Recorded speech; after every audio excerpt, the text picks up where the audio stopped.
Islamic সমাজ কি জিনিস? ইসলাম কি শুধু ব্যক্তি জীবনে পালন করারই ধর্ম বা জীবন, আচ্ছা ধর্ম না জীবন ব্যবস্থা, এটাও তো জানতে হবে নাকি? ধর্ম আর জীবন ব্যবস্থার মধ্যে পার্থক্য কি? আল্লাহ পাক ইসলামকে কি বলেছেন? দিন আল ইসলাম। দিন কি বলেছেন? দিন। দিন শব্দটা কি? আল্লাহ পাক বলছেন ইন্না দীনা ইনদাল্লাহিল ইসলাম। সূরা আলী ইমরান আয়াত নাম্বার 19। সূরা আলী ইমরান আয়াত নাম্বার 19 আল্লাহ পাক বলছেন ইন্না দীনা ইনদাল্লাহিল ইসলাম। আল্লাহর কাছে ইসলাম কি? একমাত্র দিন। আরবি শব্দটা বলেন দিন। কবরে প্রশ্ন কি করা হবে? মা দিনুকা, মা দিনুকা। প্রথমে মান রব্বুক, তারপরে মা দিনুকা। তাহলে ধর্ম বা ইসলাম এটাকে কি শব্দে ব্যবহার করা হচ্ছে কোরআনে? দিন। এই দিন শব্দের মানে কি আমি আপনাকে শর্ট করে বুঝাই দিচ্ছি। কোরআনে দিন শব্দ আসছে দুই রকম। কয় রকম? দুই রকম। একই বানান, একদম একই বানানেই দুই রকম দিন শব্দ আছে। একটা হচ্ছে মালিকি ইয়াউমিদ্দিন, পড়ে না সূরা ফাতিহায় মালিকি ইয়াউমিদ্দিন। এই যে এখানে দিন, এই দিন শব্দের যে বানান আর ইন্না দীনা ইনদাল্লাহিল ইসলাম, এই দিনের যে বানান একদমই সেম। আবার আমপারা অন্য সূরা আছে ওয়ামা আদরাকা মা ইয়াউমুদ্দিন সুম্মা মা আদরাকা মা ইয়াউমুদ্দিন। এই যে দিন শব্দ, এগুলোর বানান কিন্তু সেম। পার্থক্য কোথায়? এই দিনের দুটো অর্থ হয়। কয়টা অর্থ ভাই? একটা অর্থ হচ্ছে মালিকি ইয়াউমিদ্দিন বলতে আল্লাহ পাক বোঝান কিয়ামত দিবস। কিয়ামত দিবস মানে যেদিন আমাদের বিচার করা হবে, এই দিবসটাকে বোঝাতে আল্লাহ পাক দিন শব্দ ইউজ করেছেন। আবার এই রিলিজিয়ন ইসলামকে বোঝাতেও দিন শব্দ ইউজ করেছেন। এখানে দিন শব্দ হলো জীবন ব্যবস্থা। জীবন কি ভাই? ব্যবস্থা। এখন জীবন ব্যবস্থা মানে কি? জীবন ব্যবস্থা মানে কি যে জীবনের কিছু অংশের হেদায়েত পাওয়া যাচ্ছে, বাকি অংশে পাওয়া যাচ্ছে না, বিষয়টা কি এমন? নাকি জীবন ব্যবস্থা মানে জীবনের প্রতিটা ক্ষেত্রের সমাধান আছে এমন? বলেন, উত্তর দেন। আল্লাহ পাক বলছেন ওয়ামা ইয়াবতাগি গায়রাল ইসলামি দীনান ফালা ইউকবালা মিন। কেউ যদি ইসলাম ছাড়া অন্য কোনো জীবন ব্যবস্থা তালাশ করে, তার কাছ থেকে কিছুই কবুল করা হবে না। আল্লাহ আবার বলছেন যে আল ইয়াউমা আকমালতু লাকুম দীনাকুম, এই দিনটাকে আমি কামিল করেছি, পরিপূর্ণ করেছি। আল্লাহ পাক নিজেই বলছেন এই দিন আমার কাছে গ্রহণযোগ্য। আল্লাহ নিজেই বলছেন এই দিনটাকে আমি কামেল করেছি, পরিপূর্ণ করেছি। আল্লাহ নিজেই বলছেন এই দিন বাদ দিয়ে অন্য দিন কবুল হবে না। তাহলে এই দিন কি অসম্পূর্ণ থাকতে পারে? নিঃসন্দেহে এটা পরিপূর্ণ। অ্যান্ড পরিপূর্ণ মানে কি? ওই যে প্রথমে একটা আয়াত তেলাওয়াত করেছিলাম সূরা নাহল আয়াত নাম্বার 89। আল্লাহ বলেছেন তিবিয়ানান লিকুল্লি শাই। কোরআন সুন্নাহয় আমি সব ব্যাখ্যা করেছি। আরও একটা দলিল দিয়ে দিই, সূরা কাহফ আয়াত নাম্বার 54। কত নম্বর আয়াত ভাই?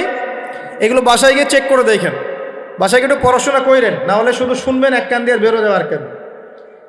আর রেফারেন্স চেক করে যদি দেখেন সব ঠিক আছে, তখন মেনে নেওয়ার চেষ্টা করেন। আমি আগে বলছি না যে মানার দরকার আছে, আমি এখন বলছি মানার দরকার নাই।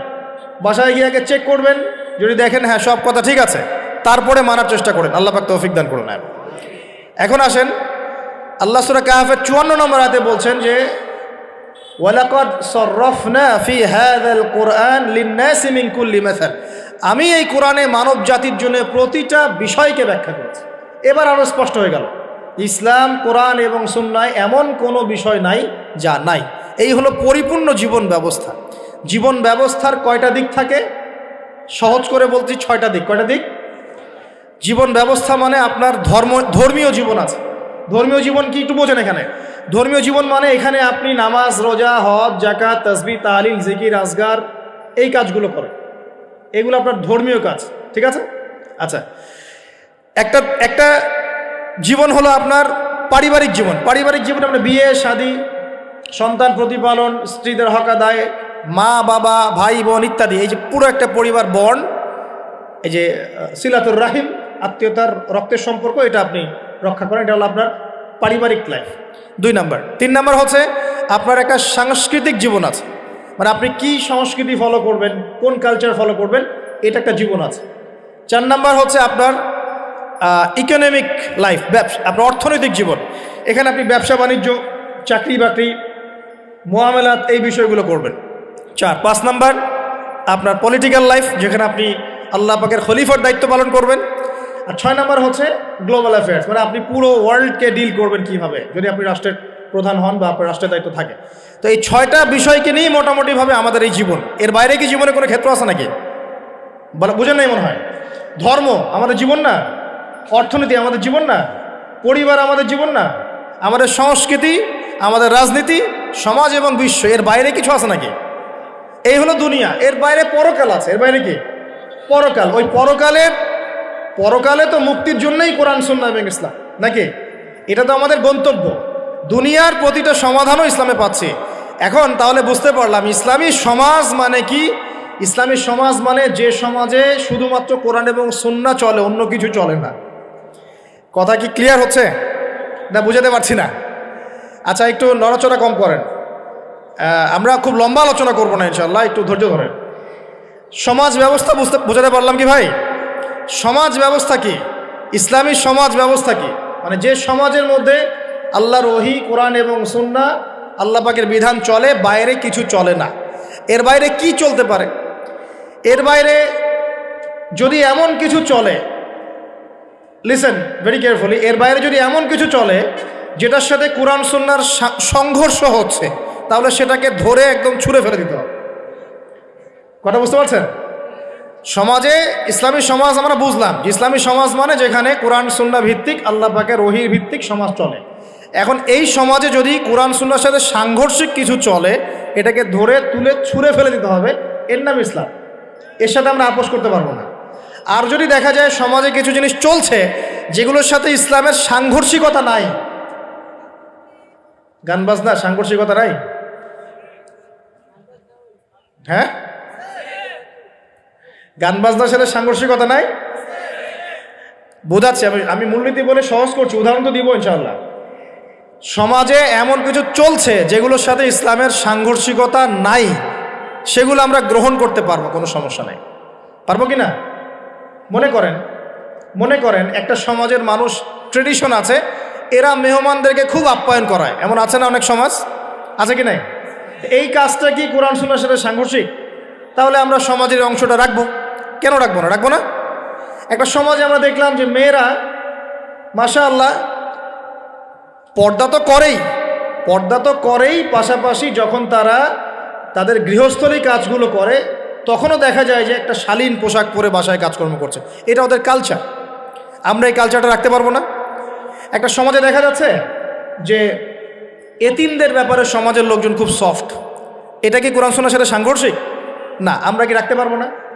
একটা সমাজে দেখা যাচ্ছে যে মানুষ এই বৃক্ষরোপণ করতে খুব পছন্দ করে, এমনও কিছু সমাজ আছে, গাছ লাগাইতে সবুজ শ্যামল প্রকৃতি খুব ভালো লাগে, আছে না এমন সমাজ? এই জিনিসটা কোরআন সুন্নাহর সাথে সাংঘর্ষিক? তো রাখতে পারবো না আমরা। এরকম এক্সাম্পল দিয়ে শেষ করা যাবে না। এরকম অগণিত কাজ আছে যেগুলো কোরআন সুন্নাহর সাথে সাংঘর্ষিক নয়, কিন্তু সমাজে চলছে। এগুলোকে ইসলামিক সমাজের আওতাভুক্ত করা যাবে ইনশাআল্লাহ, কোনো সমস্যা নেই। কিন্তু যদি সমাজে এমন কিছু চলে যেগুলো কোরআন সুন্নাহর সাথে সরাসরি সাংঘর্ষিক, যেমন এই যে কারো বিয়ে হলে ধুমধারাক্কা গান হয় কি না? হয় না? এখন এই সংস্কৃতিটার সাথে কোরআন সুন্নাহর আপত্তি আছে। এখন আমরা এটাকে সামাজিকীকরণ করতে পারবো না, ইসলামী সামাজিকীকরণ করতে পারবো না, বরং এটাকে ঐক্যবদ্ধভাবে প্রতিরোধ করতে হবে। সমাজে মনে করেন কোনো সমাজে জুয়া চলে না?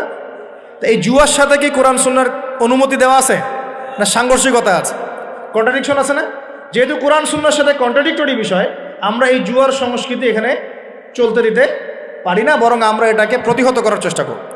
একটা সমাজের মধ্যে মনে করেন বেহায়াপনা, ফ্রি মিক্সিং, সমকামিতা, জেনা, এগুলোকে উস্কে দেওয়া হচ্ছে।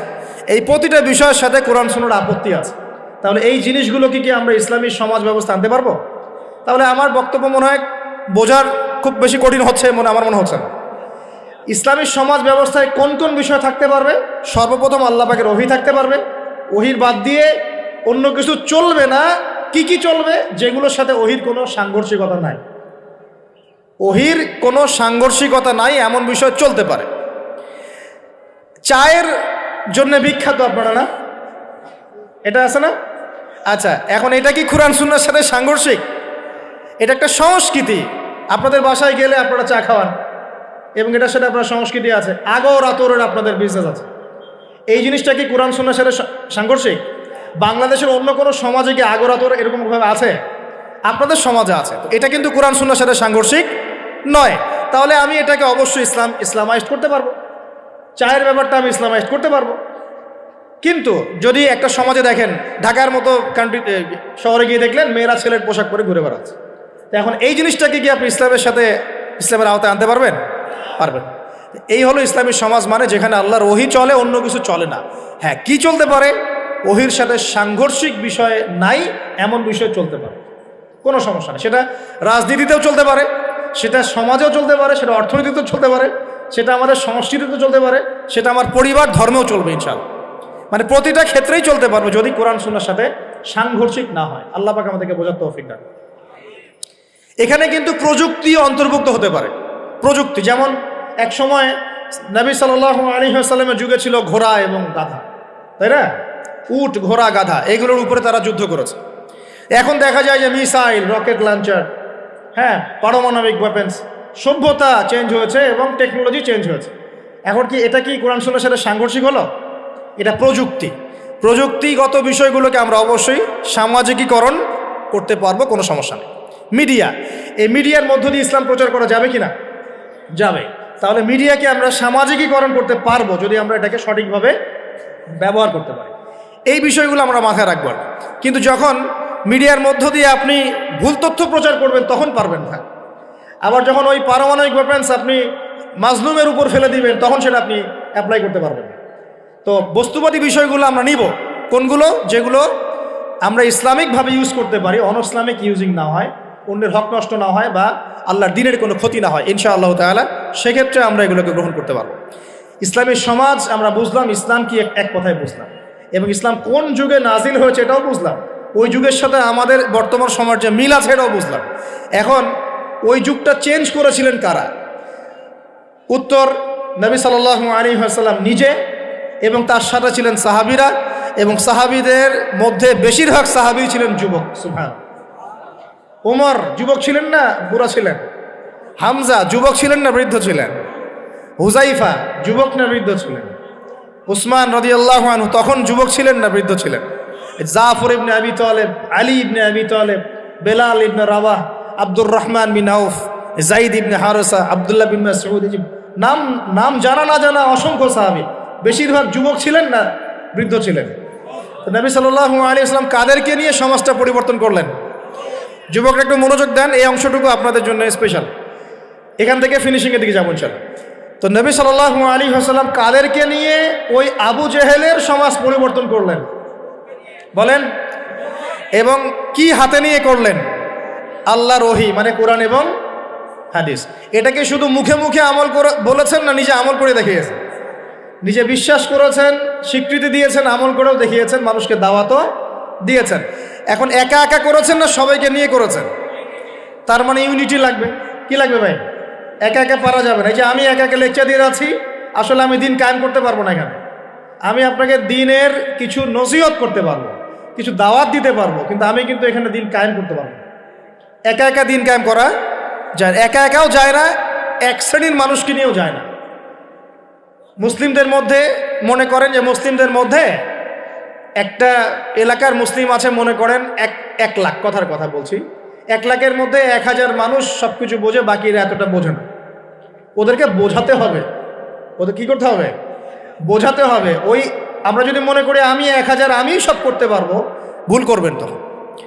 তখন কি হবে? জাহেলিয়াতের সংখ্যা গরিষ্ঠতার স্রোতে আমি হারিয়ে যাব। কথা বুঝতে পারছেন? নবী সাল্লাল্লাহু আলাইহি ওয়াসাল্লাম কিভাবে করেছেন? তার আগে আমি একটু প্রশ্ন করি, কত বছর লেগেছে তার সমাজ পরিবর্তন করতে? বলেন। 23 বছর। এই তো মাশাআল্লাহ। 23 বছর পরে ওই মক্কায়, ওই আবু জেহেলের যুগেই, আবু জেহেলের সেই যুগ কি আর বাকি থাকলো? 23 বছর পর কি শিরক ছিল ওই যুগের মধ্যে? আর মক্কায় কোনো সুদ ছিল? মক্কায় কোনো মাদক, কোনো জেনা, ব্যভিচার, মেয়েদের শ্লীলতাহানি, ধর্ষণ, জেনা, হ্যাঁ, গুম খুন, তারপরে আপনার এই যে গোত্রীয় হানাহানি, মারামারি, কোনোটা কি আর বাকি ছিল? মানে 23 বছরের সমাজ টোটাল নিট অ্যান্ড ক্লিয়ার, সাফ। কত বছর? 23 বছর। কীভাবে করলেন? প্রথমত তিনি ওহির জ্ঞানের চর্চা করেছেন, নিজে আমল করেছেন, সাহাবীদেরকে শিখিয়েছেন, এবং সাহাবীরা সবাই মিলে দাওয়াতি কাজ করে একটা জনসমষ্টি তৈরি করেছেন কি না? প্রথমে কি নবী সাল্লাল্লাহু আলাইহি ওয়াসাল্লাম প্রকাশ্যে দাওয়াত দেওয়া শুরু করেছেন? না। প্রথম 3 বছর, কত বছর? তিনটা বছর নবী সাল্লাল্লাহু আলাইহি ওয়াসাল্লাম গোপনে গোপনে মানুষকে দাওয়াত দিয়েছেন। কিভাবে ভাই? গোপনে, man to man, door to ডোর।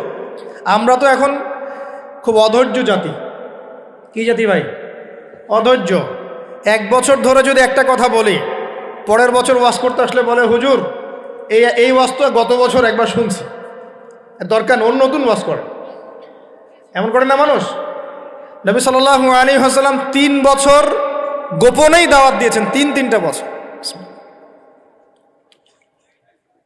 কাদেরকে দাওয়াত দিয়েছেন? উত্তর, প্রথমত তার নিজের মানুষদেরকে, নিজের স্ত্রী, নিজের যায়েদ ইবনে হারেসা পালক পুত্র ছিলেন, নিজের চাচাতো ভাই জাফর ইবনে আবি তালেব, আলী ইবনে আবি তালেব, নিজের খুব কাছের মানুষ আবু বকর সিদ্দিক রাদিয়াল্লাহু আনহুর হাত ধরে পরে উসমান বিন আফফান, আব্দুর রহমান বিন আউফ, তালহা বিন উবাইদুল্লাহ, জুবাইর বিন আওয়াম, আস্তে আস্তে ছড়িয়ে পড়ছে। তার মানে দাওয়াতি কাজ শুরু করতে হবে কোথা থেকে? আগে বলেন। আগে নিজে, তারপরে কে? নিজের কাছের মানুষ, নিজের পরিবার, নিজের বংশ, নিজের আত্মীয়। এই দাওয়াতি কাজ কি আমাদের করা শেষ? কারা কারা করা শেষ? হাত তোলেন দেখি। আগে শুরু করেন। আগে তো নিজেকে দিয়ে শুরু করতে হবে নাকি ভাই? নিজের পরিবারের সবাই নামাজি, নামাজের দাওয়াত দিচ্ছি কিনা? নামাজের দাওয়াতটুকুকে দিচ্ছি? নিজের পরিবারে কি পর্দা কায়েম করতে পারছি? নিজের পরিবারে কি তালিম চালু হচ্ছে? নিজের সন্তানরা কি কোরআন পড়ছে? নিজের পরিবারে কি সবাই রমজান মাসে রোজা রাখছে, হালাল খাচ্ছে? আগে নিজের পরিবার দিকে ফোকাস করেন। আল্লাহ পাক তৌফিক দান করুন। এরপর আল্লাহ ওহী নাযিল করেন, ওয়ানদির আশিরাতাকাল আকরাবিন। এবার তুমি কাকে সতর্ক করবে? তোমার কাছের আত্মীয় স্বজন, গোত্রের লোককে। তখন তিনি ওই যে পাহাড়ের উপর উঠে ডাকলেন, ইয়া মা'আশারাল কুরাইশ, ইয়া মা'আশারাল কুরাইশ, তোমরা সবাই আসো। এই বনু আদি, বনু তাইম, হ্যাঁ, বনু মখজুম, তারপরে যে বনু হাশিম, সব গোত্র জড়ো হলো। জড়ো করে তিনি সব গোত্রকে বলছেন যে আমি মুহাম্মদ সাল্লাল্লাহু আলাইহি ওয়াসাল্লাম যদি আপনাদেরকে বলি এই পাহাড়ের পিছনে একটা সেনাবাহিনী অপেক্ষা করছে, আপনাদেরকে আক্রমণ করবে, আপনারা কি আমার কথা বিশ্বাস করবেন? তখন সবাই এক বাক্যে বলল, কেন বিশ্বাস করব না? তোমাকে কখনো আমরা মিথ্যাবাদী পাই নাই, তুমি আস-সাদিকুল আমিন, সত্যবাদী আমিন।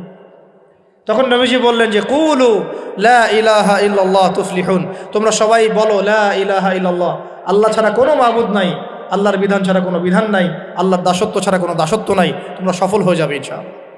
তখন ওই যে আবু লাহাব হাততালি দেওয়া শুরু করলো, আর আবু লাহাব ঢিল নিয়ে মারা শুরু করলো। সবাই হাততালি দিচ্ছে, টিটকারি করছে, মস্করা করছে। হ্যাঁ, লিহাদা জামাআতানা, বলছে এই জন্য আমাদেরকে এখানে একত্রিত করেছো, এই বকবকানি শোনার জন্য, এই বাজে কথা বলার জন্য আমাদেরকে এখানে ডেকেছ। তখন থেকে শুরু হলো প্রকাশ্য বিরোধিতা। এবার শুরু হলো ইটপাটকেল, শারীরিক নির্যাতন, মানসিক নির্যাতন, বয়কট, এইটা সেইটা সব। তো এখন বলেন, যে মানুষটা আগে সাদিকুল আমিন ছিল, সত্যবাদী এবং বিশ্বস্ত, এবার সবাইকে ডেকে দাওয়াত দেওয়ার পরপরই তিনি হয়ে গেলেন কাযযাব, মিথ্যাবাদী, হ্যাঁ, সাহের, জাদুকর, ফারেকুল জামাত বিভক্তকারী, মাজনুন, পাগল, এই কথাগুলো মানুষটাকে বলা শুরু করে। তার মানে নবী সাল্লাল্লাহু আলাইহি ওয়াসাল্লামের পদ্ধতিতে আমাকে সমাজে দ্বীন ইসলাম প্রতিষ্ঠা করতে হবে। তার মানে প্রথমে আগে নিজে, তারপর পরিবার, এরপর কাছের মানুষদের মধ্যে ইসলামের প্রচার প্রসার করার চেষ্টা করতে হবে। এবার প্রকাশ্যে দাওয়াতি কাজ করা শুরু হলো।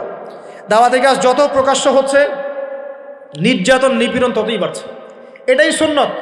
যখন নবীর পদ্ধতিতে কেউ দাওয়াতি কাজ করবে, তার উপর নির্যাতন নিপীড়ন আসবেই। যদি নির্যাতন নিপীড়ন না আসে, বুঝতে হবে সেটা নবীর পদ্ধতিতে দাওয়াত হচ্ছে না। 100% লিখে রাখে, 100% নবীর পদ্ধতিতে দাওয়াতি কাজ হচ্ছে না। এটা হচ্ছে গোলালু মার্কা দাওয়াতি কাজ। অনেকে হিকমতের দোহাই দিয়েও এইসব গোলালু মার্কা দাওয়াতি কাজ করে। সারা বিশ্বে বড় বড় ইস্যু চলছে, উম্মার মধ্যে বিশাল বিশাল সমস্যা।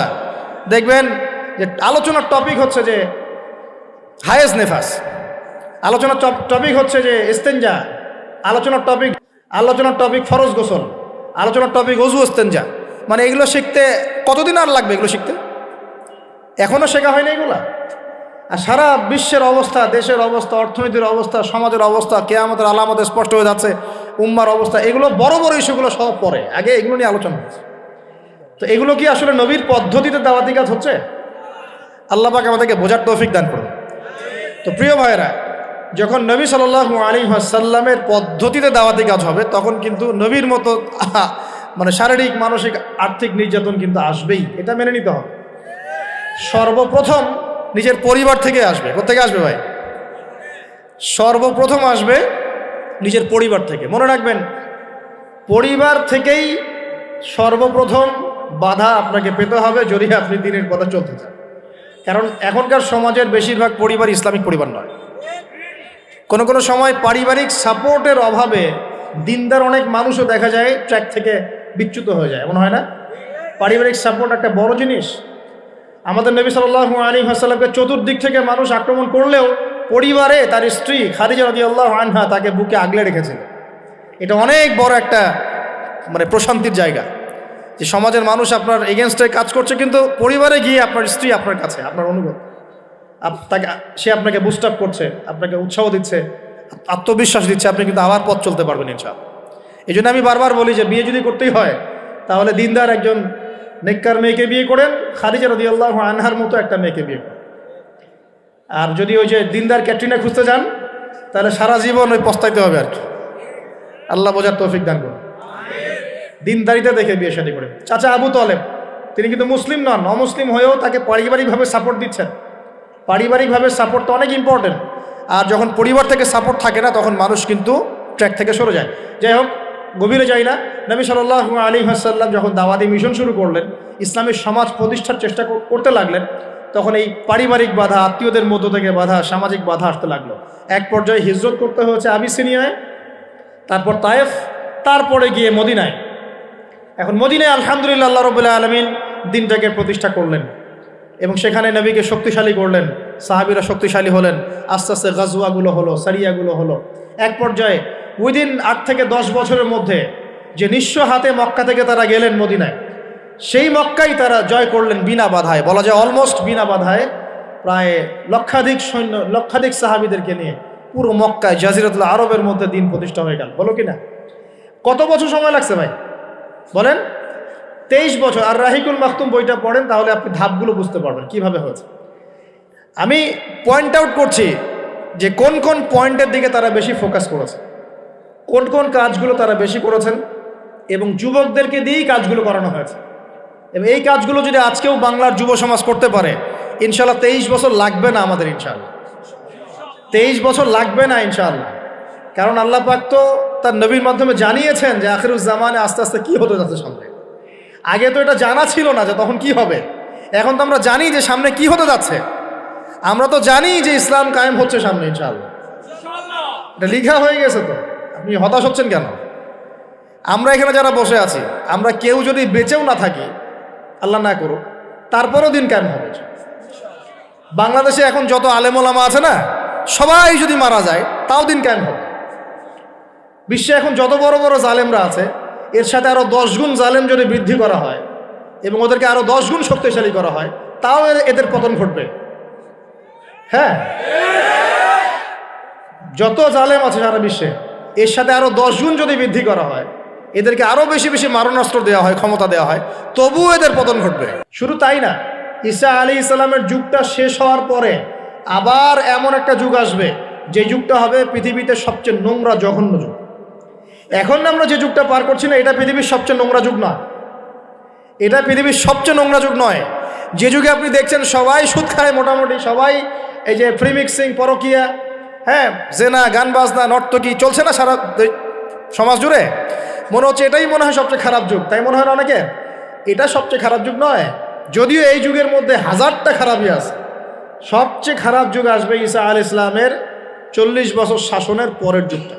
ওই যুগে মানুষ রাস্তায় দাঁড়িয়ে জেনা করবে, কুকুর শেয়ালরা যেমন করে ঠিক ওইভাবে, এবং তাদের সামনে কিয়ামত হবে, পশ্চিম দিক থেকে সূর্য উঠবে। তো আমরা এতটুকু তো জানি, সামনে ইনশাআল্লাহু তাআলা ইসলামিক সমাজ প্রতিষ্ঠা হবে।